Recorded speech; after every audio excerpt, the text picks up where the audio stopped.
লাখের মধ্যে বাজাজ নিয়ে এলো দুটি স্পোর্টস বাইক। কি ভাবছেন, স্পোর্টস বাইক তাও আবার 1 লাখে? তাহলে এই ভিডিওটি পুরো দেখুন। চলতি বছর একাধিক নতুন মোটরসাইকেল লঞ্চ করেছে বাজাজ। মূলত পালসার সিরিজের বাইকগুলির নতুন ভার্সন আপডেট করেছে সংস্থা। এবার নিয়ে এলো N125 বাইক।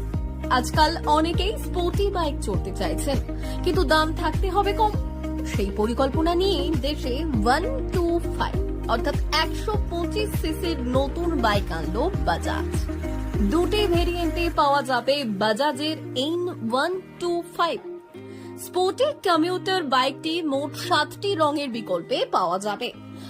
বাইকে স্প্লিট সিট, স্পিড পিনিউ, গ্র্যাব রেল এবং টুইন এলইডি টেল ল্যাম্প পাওয়া যাবে।